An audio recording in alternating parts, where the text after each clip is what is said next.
Thank you, Madam Chair. I just want to speak frankly at first to the American people.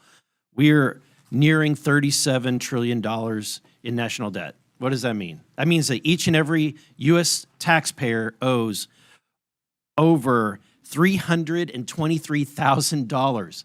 Okay? What does that mean? That means when the EPIC, which is the Economic Policy Innovation Center, says we have 18 trillion left. That's it. 18 trillion left to take out. And we're spending $2 trillion in debt every year.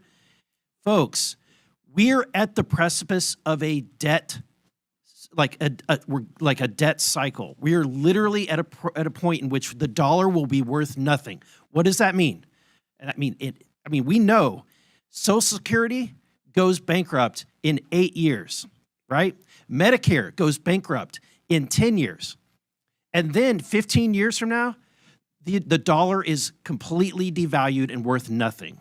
So what does that mean? That means your pension, the money in your bank, your savings is nothing. It's worthless. So what are we doing?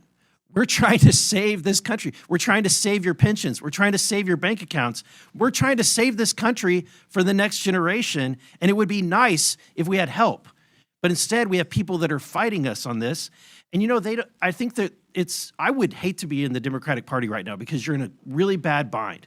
You're having to defend all of this crazy spending, all of this crazy waste. So how do you do it? You do ad hominem attacks. You attack the messenger. Oh, Elon Musk, right? He's rich. He must be evil, right? That's the attacks. Really? You can't do any better than that, right? Let's talk on the policy. Help us. We're trying to save this country. This is and Elon Musk, who's making no money doing this, is trying to save this country. Why? Because he is invested in the United States of America more than anybody, right? So I think that we should embrace it. In fact, not a single company, governor of any state would ever turn down Elon Musk and his team of DOGE from coming in and providing free services to right the course and financially in any state or organization. It's ridiculous that we would demonize someone that loves this country so much.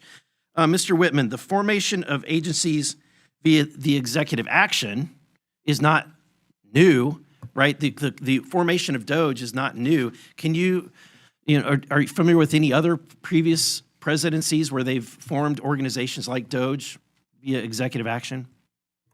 Yeah, so actually the agency that DOGE is occupying is one that was created in a previous administration, so it is something that happens routinely.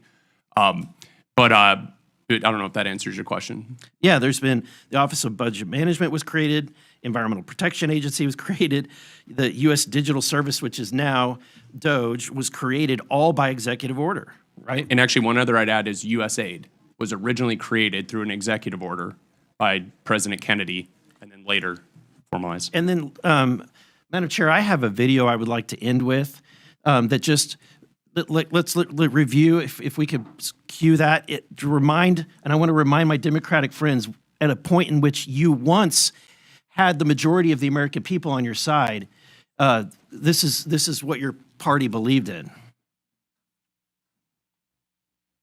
This report tells us how to cut waste, cut red tape, streamline the bureaucracy, change procurement rules, change the personnel rules, and create a government that works better and costs less.